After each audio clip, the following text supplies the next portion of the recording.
on Prime Crime. 911. There's somebody collapsed in one of our kitchens. Do you know what happened? Somebody just found him on the floor. An adored chef is killed in cold blood, I just can't imagine who would want to kill him. sparking a search for the one who committed this callous murder. There was no video, there was no eyewitness. It didn't look like anything was really disturbed. It seemed like there was something really personal going on here.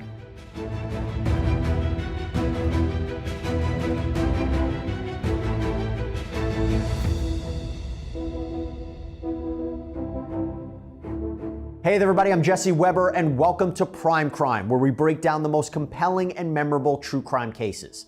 Our next story starts with the sudden killing of a culinary instructor. This left investigators scratching their heads. Who would want to kill this man? A stranger? An enemy? A loved one? Let's find out. 911. Hi, we are at Oregon Culinary Institute. There's somebody collapsed in one of our kitchens.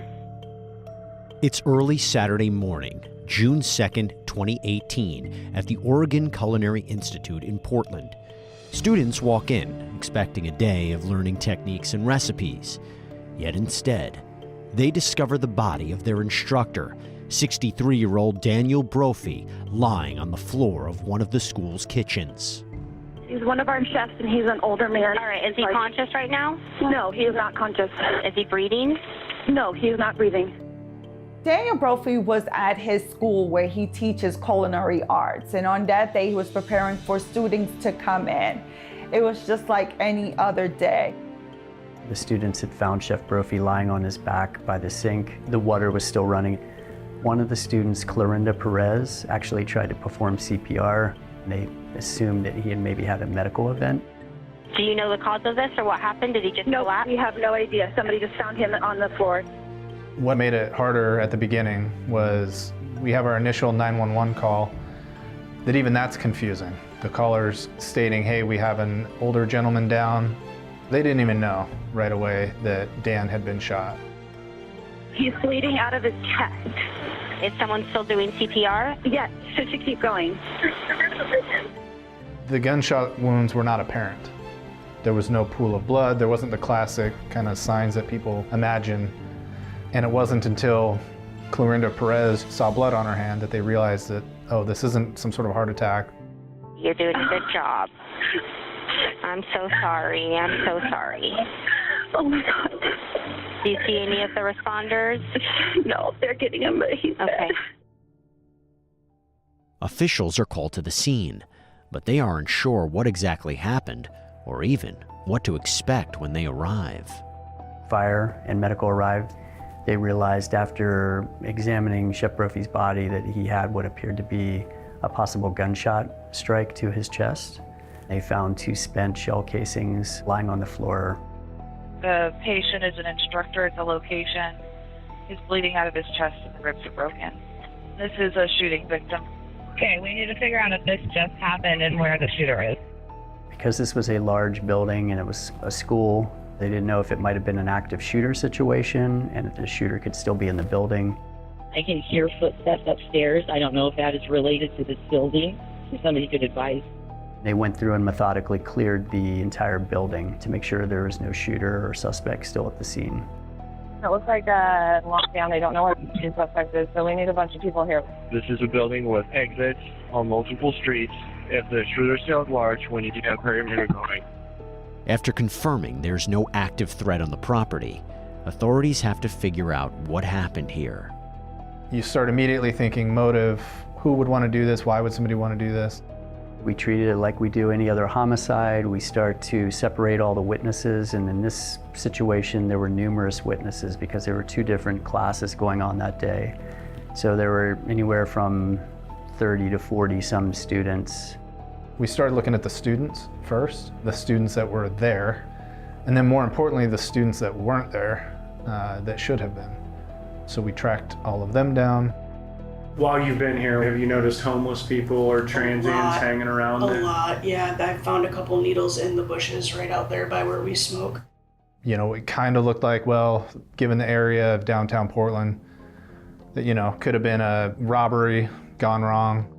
A couple months ago, somebody had broke the window Did they gain entry into the building or just? No, they just broke it and they had it fixed up the next day. Those were some of the things we were thinking. Could this been maybe a houseless person that came in and wanted to rob the place, but Chef Brophy interrupted it?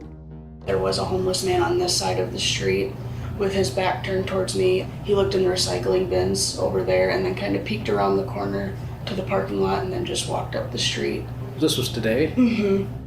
It just didn't seem that way from him working at the sink and getting shot in the back. There was no video, there was no eyewitness. It didn't look like anything was really disturbed. One person that became of interest was a guy named Oscar Taylor. I've prosecuted him before. We know him as somebody who steals. He was out looking for cans that morning, which is pretty normal. So we thought, okay, he didn't go canning, walk in, murder Dan for no reason whatsoever, and then just leave. That doesn't make any sense. You know, he's living from day to day trying to survive canning. I don't expect him to have a $500 Glock handgun in his pocket. There's no signs of forced entry on the building. They don't really find anything as if somebody had done a robbery or something of that nature. Is there anything of value inside the school or anything that anybody you think would break in to want to take? I mean, food or equipment is the only real thing that I could think of. I mean, unless there's money in there, but we wouldn't know about that. One of the things that stood out right away was that Dan's wallet was there with money in it. He had cash in his pocket, his credit cards, debit cards, his ID, his cell phone, his watch, his keys. Nothing was taken. We thought, okay, this maybe is more personal. Maybe this was targeted. You said there's no students that really don't get along with Chef Brophy. Oh, everybody loves Chef Brophy. I couldn't think of anybody in that school right now that would be upset with him at all. He's a very, very kind person. The lack of evidence was pretty telling. When you're looking at the crime scene and you're looking at the video from outside the crime scene, and you don't see anybody fleeing. There's nobody running down the sidewalk. There's no car speeding away. Everyone liked Dan, everyone respected Dan. He was passionate. His students respected him and loved him. They adored him. Nobody had a bad thing to say about him. He worked them hard, and that's what they respected most about him because he brought the best out of them. Investigators aren't sure at this point how to piece together who killed Chef Brophy, and they need to get a better understanding of his life. That's when they decide to speak with his wife, 67-year-old Nancy Brophy. Perhaps she could provide some clues as to who may have done this to her husband. So Nancy, I think some people kind of notified you that something was going on. Just what they heard on the news. KGW said that there was a shooting, there was one fatality.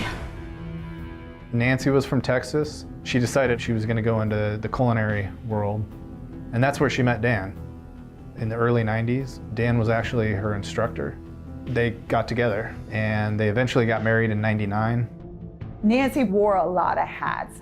She was developing her writing. She was working on some books. She sold insurance. She also sold Medicare coverage. Nancy and Dan had been married for years. They were known to love each other, and they were always with each other. Sometimes it's the people closest to the victim that can provide the best information. Up next, can Nancy Brophy help law enforcement find her husband's killer? Here's the question I'm just realizing. Where is he now? He's in the building. Oh, man. We're going to do a lot of pictures. We're going to search for evidence, talk to all of the students. We're going to be working real hard on this right now.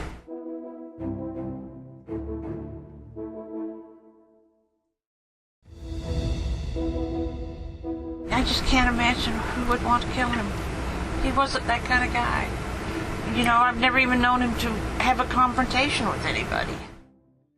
Back on June 2nd, 2018, culinary students discover 63-year-old cooking instructor Dan Brophy shot to death on the floor of a kitchen at the Portland, Oregon Culinary Institute.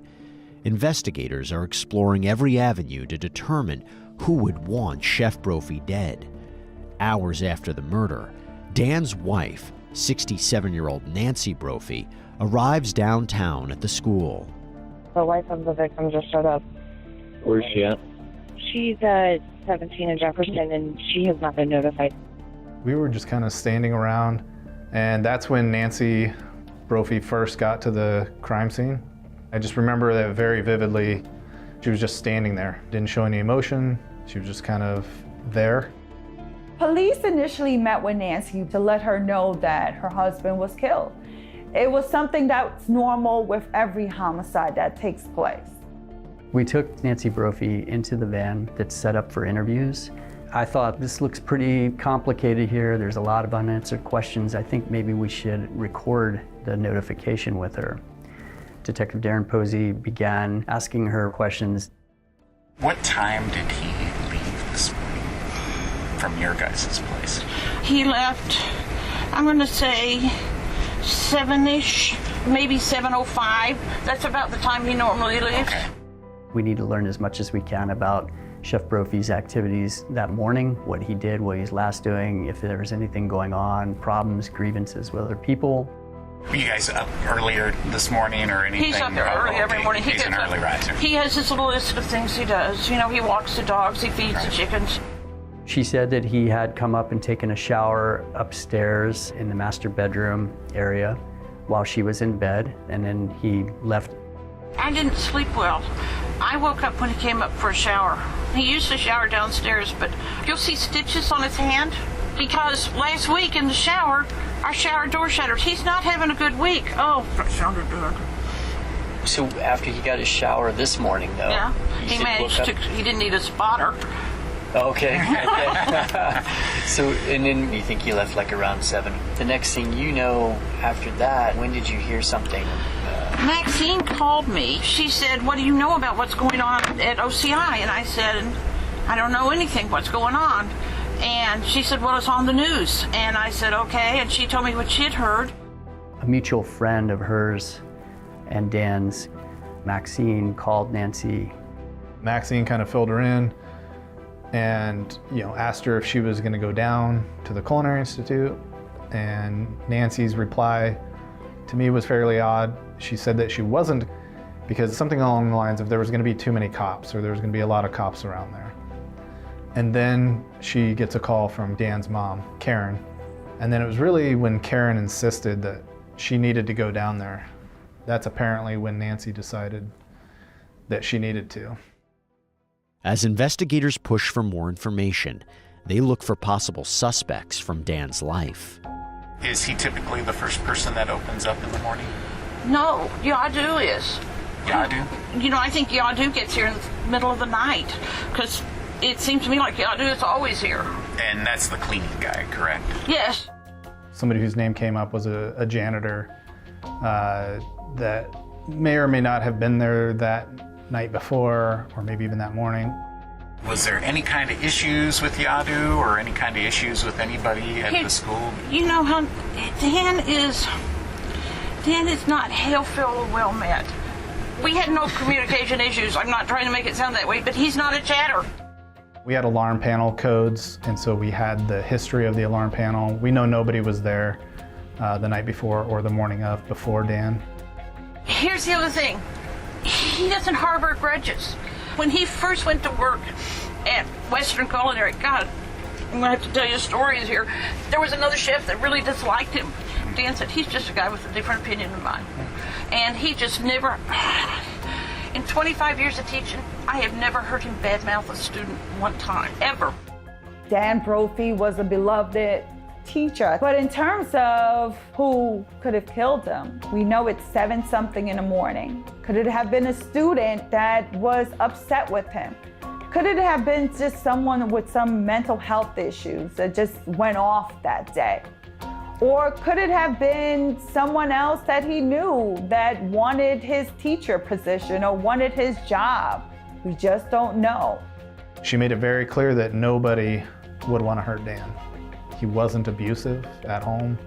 He wasn't secretly doing side deals with people. He went to work, tended his chickens, and lived a pretty simple life. There's no, like he was like, oh man, this person's really got it out for me, or no. None of that kind of thing? And that wouldn't be how he thought anyway. Okay. Dan kind of is his own little world. God, that makes him sound incompetent. He's not. He's not. I know. Where to turn in a case where it seemed no one wanted Dan Brophy dead. Yet coming up, authorities learned some case-changing information. She said, oh no, I was doing research for my book, for my writing. That's why I was looking that information up. It had nothing to do with wanting to kill my husband.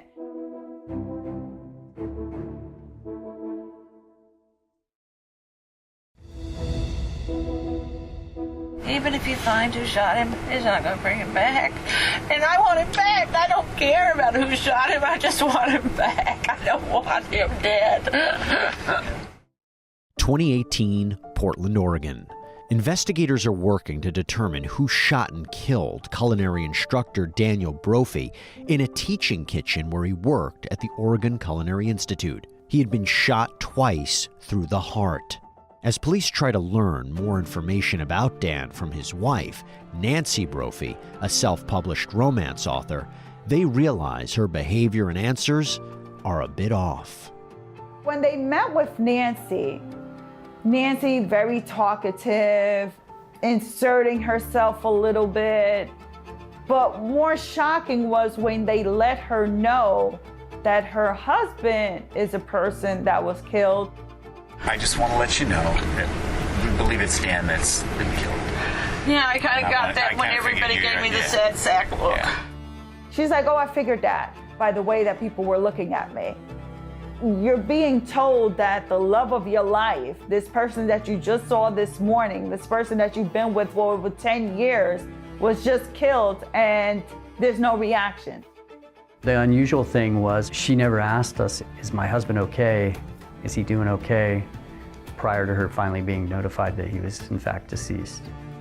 Is there anybody that you know of that wanted to do something to Dan? Everybody I've heard from so far is like, Dan's a nice guy. He is a nice guy. You know, and students seem to like him and everything. Why He's would not a somebody do rabble something? rouser. I mean, he just... It took me 4.5 years to convince him to marry me. You know? She was giggling, she was laughing, she was being very talkative. She wasn't in shock. But then, Nancy finally starts asking questions, which leads to some interesting details. We're just trying to figure out what, you know, and that's why I'm asking some of these kind of questions. Can you tell me what happened, as far as you know? He was shot. With an AR-15? No, I don't know what he was shot with. Why do you say AR-15? Because school shootings are all AR-15s now. Was it an AR-15 that killed him? And we just were like, what? It just seemed like an unusual question. I realize and understand that there's always shock and different reactions that people have in a time of such trauma. So we didn't pay too much attention to it. Does Dan own any kind of guns at all, or does he carry a gun at all for any reason? For protection okay, you're going to be so embarrassed. I'm kind of embarrassed. After the Marjorie Douglas Stoneman shooting in February, we talked about it, and I said, maybe we ought to buy a gun. And he said, okay. And so there was a gun show, and I went down and bought a gun. Nancy disclosed that back in February, they had purchased a Glock 17 9mm. She said that they got it home, they took it out of the box, they looked at it, they thought it was ugly, heavy, kind of scared them a little bit, and so she just put it away and never did anything with it. I bought this gun, I got it home, we looked at it, and neither one of us wanted it. And so it's still on my closet shelf, and it still has that little plastic band around the shooter thing. We've never even bought bullets for it. Is it a pistol or is it it's a a rifle? Glock. It's a handgun. At first we're thinking, well, if she is the murderer, there's no way this is the gun. She just voluntarily turned it over. So we tested it, and it was not a match. We knew the gun she got from the gun show was not the gun that shot Dan Brophy. She liked to have hands-on experience with props and things that she used in her books. I work with a bunch of writers. I'm a writer too. I write romantic suspense. And I work with all these writers, and everybody has a gun. The thing, though, that didn't fit is that she bought approximately $1,500 worth of guns and gun parts during this time frame leading up to her husband's murder. It was heavy. Well, of course, you know how heavy a gun is. Yeah. Sorry. Yeah, no, it was okay. heavy and it felt terrible handling it. It was like, Just wasn't something you guys did? no, real frankly, I couldn't imagine ever needing it. We did a search of one of her storage units, and we found a box. And sure enough, they opened up the box, and there were scarves, purses, and a Glock kit. It was a ghost gun. We thought, oh my gosh, this must be it. This must be the murder weapon. But as we got looking closer at the physical gun itself, we realized that she never built it. Nancy had done searches on ghost guns and just guns in general. And it turns out that Nancy had purchased ghost gun pieces online. However, she failed to mention to law enforcement that she had purchased a ghost gun piece, a slide, from eBay. We have experts that can test to determine which shell casings came out of which gun. The part that leaves the mark on the shell casing comes from the slide and barrel of the gun. So in theory, you could take a slide and barrel off of one gun and put it on an identical lower unit and it would work. The big question was, well, where's the slide and barrel from eBay? That's the only firearm piece that law enforcement was never able to locate.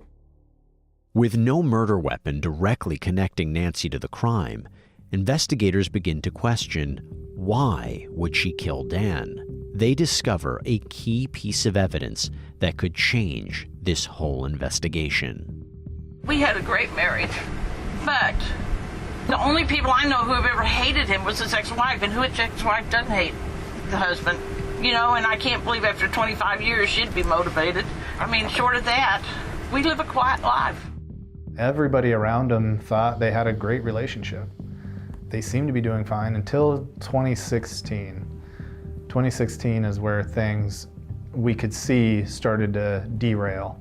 You know, Nancy was management and she controlled pretty much all aspects of their life. Most importantly, their finances. They had a lot of financial issues and financial troubles, from taking out loans on their pension to their 401k, to paying down their debt, to thinking about selling their property. They weren't paying their mortgage on time. There was repeated times where the mortgage just didn't get paid. But ironically, she's buying all these Glock parts and guns.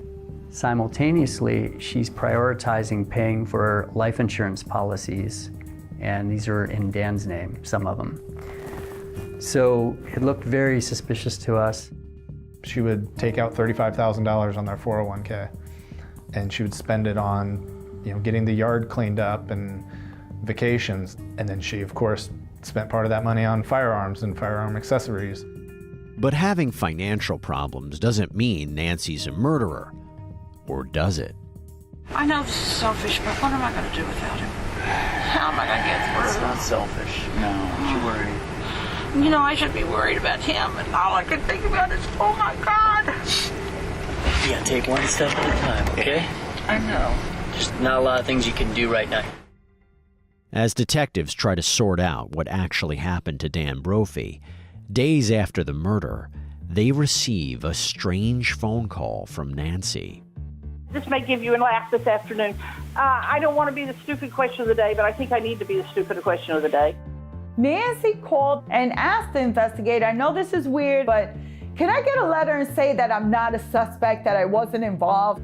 And I prosecuted homicides for over 10 years, and this is the first time I've ever heard this.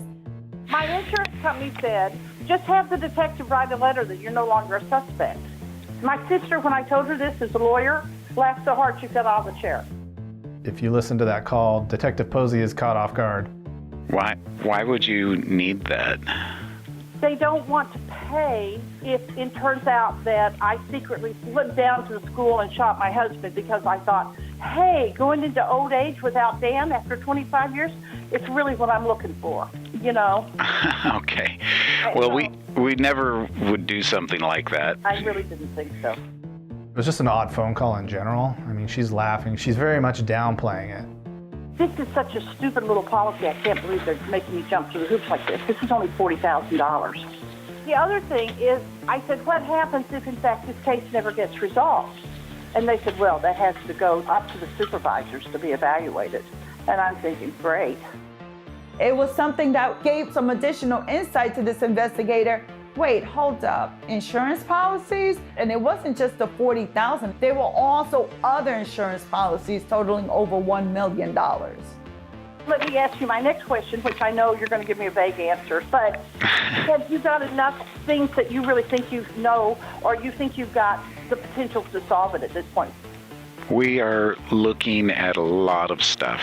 There's a lot of things to go through and review.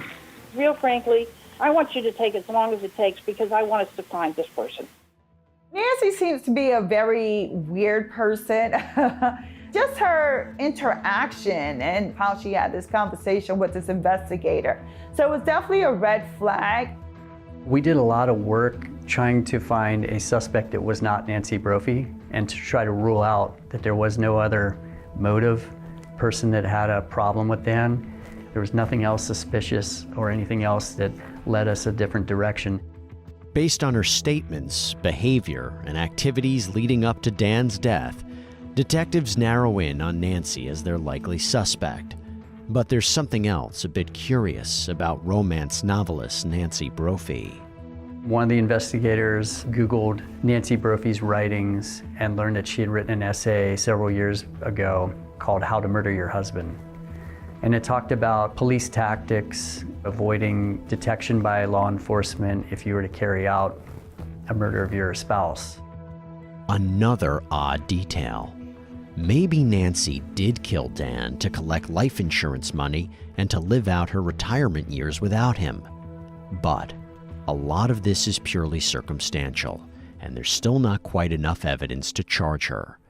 However, when we return, investigators find out something big about the murder. Nancy said that she had not left her house. Well, all of a sudden, the investigator gets a call from another investigator and said, look, we pulled some surveillance, and in the surveillance, we see this van pass by. Ding, ding, ding.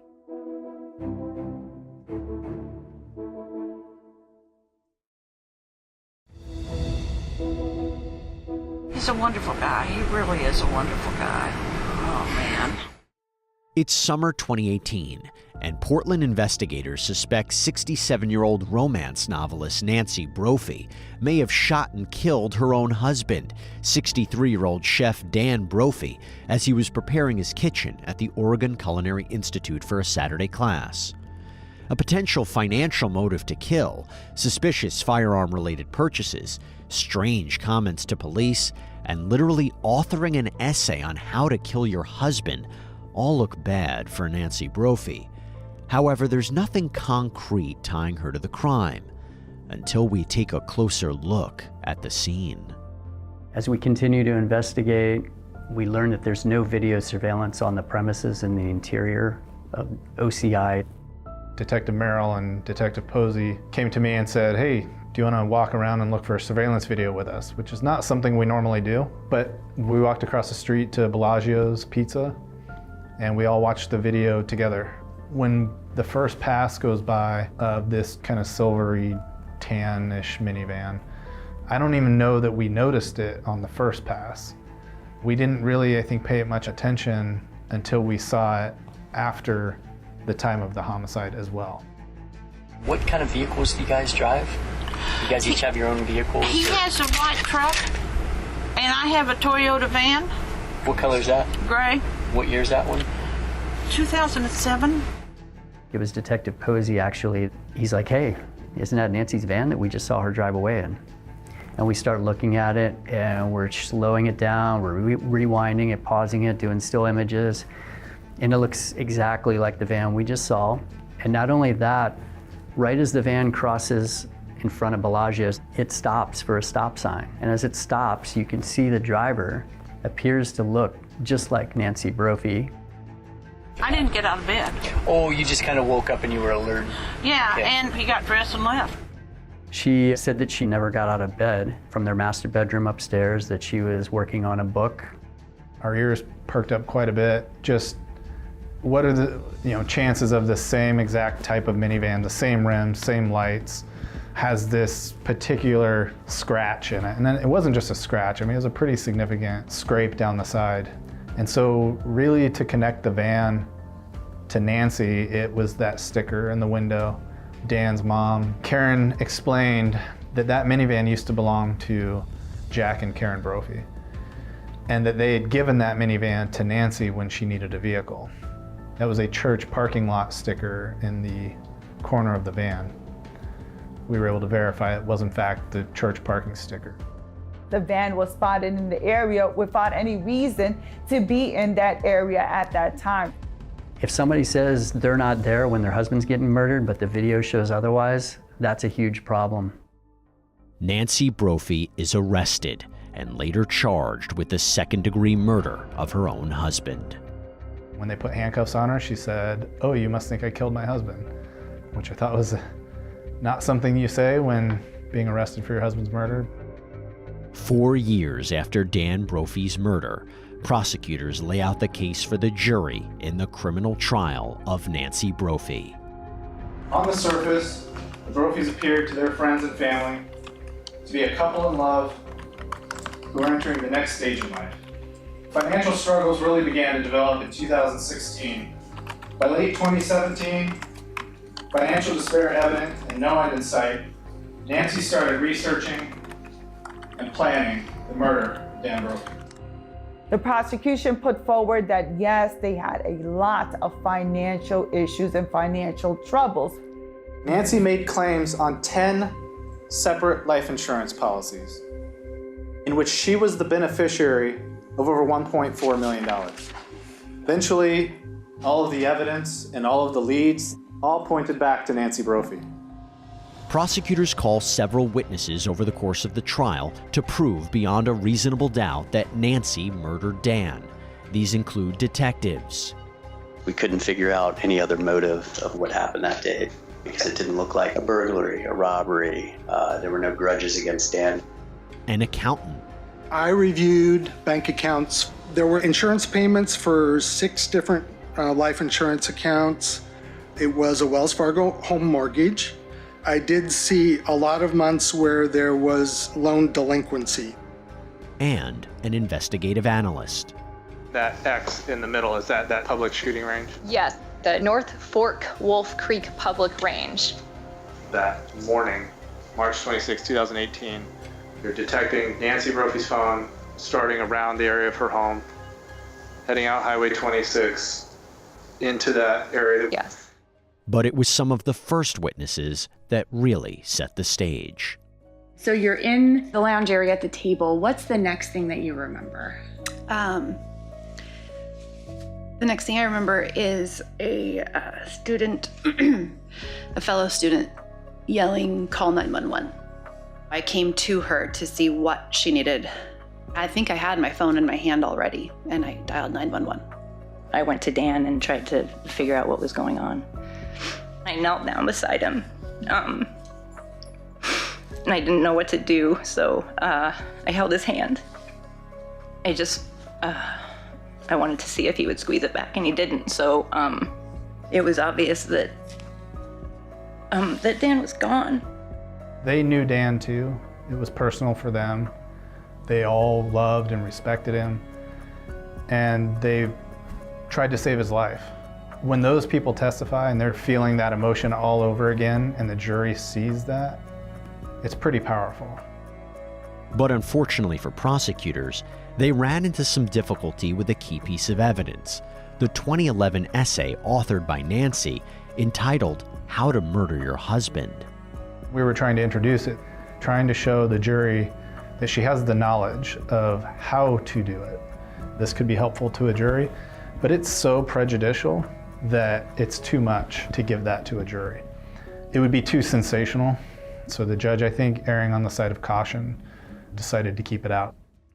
And once the case turned to the defense, Nancy's attorneys took their time, their case lasting weeks, arguing Nancy couldn't possibly be Dan's killer. Nancy Crampton Brophy firmly believes in life insurance, and her love and concern for her husband was demonstrated in the life insurance choices that she made over the years. The other thing that's important about insurance is legal ownership.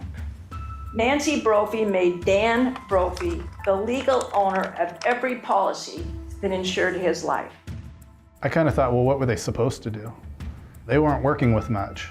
All they could do is try to distract away from all of that evidence and try to humanize Nancy as much as they could. The state suggests that Nancy Brophy's life was going to get a lot better when Dan was gone. They're wrong. Nancy was lost after Dan was killed. It was as though the earth had fallen away from her feet. Nancy Brophy did not kill her husband. The most difficult part about the prosecution's case is the love story that both Nancy and Dan had. They had a wonderful relationship. They worked very well together. This was a relationship, one of the only ones that I know of, that I thought, if that's what marriage is like, I would want that. It seemed to be an ideal marriage. They personally, I think, were very well suited to each other, you know, a sort of yin and yang, you know, and they just seemed to, just really enjoy each other. There was no inclination that there were any troubles in the sense of there was any infidelity, that there were any arguments, that they were bickering, or that they couldn't stand each other. They couldn't find anything that could have been brewing to lead to Dan being killed by his wife. Then Nancy Brophy took the stand herself, and her testimony caught everyone's attention. Had you ever met a guy anything like Dan Brophy before you met him? No. He was unique. He loved me, and I loved him back. The person that the jury and all jurors usually want to hear from is the defendant themselves. She was on the stand for hours. What happened on that day? Why did you lie about where you were at? Why is it that now you can't remember where you were at or what you did that day? I'm reconstructing this based upon what I know in my heart. And what I know in my heart is the reason why I have no memory is because I was stunned by the fact Dan was dead. And I wouldn't have been stunned if I'd been in the building and shot him. She testified fine on direct examination with her attorneys. When she knew what the questions were going to be, she was very comfortable. Did they tell you that they had video of you near the murder scene? Yes. Did you believe that was true? Not for 1 second. I thought, they're making this up. This isn't true. It wasn't until cross-examination that just went completely off the rails. You talked about the interview with the police and how you just found out your husband died and told them the whole story about why and how you purchased it. Dan owned half a block. I told him about the full block. I answered him the best way I knew how. Why didn't you just say, yes, we have a gun? I was trying to be helpful to the police at this point. I thought they were going to find my husband's killer. I didn't think they were going to say, let's look at the one person who didn't kill him. The longer that she was on that stand, she just became so combative. Two different people between the prosecution and the defense. The slide and barrel is what is at issue, right? Yes. You have a gun, complete, slide and barrel intact. You know how to remove it. In fact, you did. You can manipulate the slide and barrel, separate and apart from the rest of the gun. But you chose to buy the exact same piece. Why in the world, when you already own this exact piece, you would need to buy another one days later? What I can tell you is, it was for writing. It was not to, as you would have it, murder my husband. The jury's looking at her, wait, you're not coming off as that mild-mannered, I wouldn't hurt a fly type person that the defense is trying to sell us. You think you have relevant evidence to a murder investigation, and you don't think you should mention it to the police? Even though I marked it, how is a gun kit relative evidence? I'm asking you. I'm asking you because I don't think it is, because it's never been put together. Then why would you mark it for the police? Because I figured the police would come back and want to know. Nancy Brophy should not have testified, especially since she wasn't going to be able to provide you an answer as to what were her whereabouts on the day of the murder. The day of June 2nd, not only is there a memory hole, but I have a hard time making it clear what I actually remember. There were so many things that she could remember during our notification with her. And then for the defense to come in and say, well, she had retrograde amnesia, causing her to not recall the events that morning, it just didn't sit well with me. You have no memory of driving around downtown on the morning of June 2nd. How can you sit here today and say that I was driving around writing? If I was down there, that's what I was doing. I do know, based upon the timestamps, that I was only down there for 6 minutes or less from the time that he signed into the building until you see me again leaving the area. How do you know you didn't go in the building? I know I didn't go in the building because I didn't kill Dan. I know that for a fact. After weeks of testimony and a day and a half of deliberations, jurors return their decision. We, the jury, do find our verdicts as follows. Count 1, murder in the second degree, guilty. I was surprised. Based on her testifying, her performance while she was on the stand, that played a huge role in jury deliberations and the quickness of their verdict. That just goes to show you that they did not find her to be believable. Following her conviction, Nancy Brophy was sentenced to life in prison with the possibility of parole after 25 years. I felt relief that we had put all this work into this case. We worked our butts off. I've never written so many search warrants in my life. We just kept going every direction it led us, and we ruled out all the other things, and we felt very confident Nancy Brophy shot and killed Daniel Brophy. I think for the family and everybody involved, it was probably the final piece was getting that sentence handed down. And frankly, I mean, 25 years, I think we figured she'd be about 92 when she'd be eligible for release, which there's no guarantee, especially somebody who's defiant and will never admit that they did anything. But it's the question that the family will love to know, friends will love to know, the public will love to know. Why would you kill your husband who didn't cheat on you, didn't hurt you, didn't hit you, gave you everything, praised you? That's a question that will always remain unanswered. What a case. Started with a dead body, a potential school shooting, possibly the work of a stranger or enemy, and it all came full circle to one of the closest people in Dan Brophy's life. It seems like one takeaway from this story: never judge a book by its cover. That's all we have for you here on this episode of Prime Crime, everybody. Thank you so much for joining us, and as always, stay safe.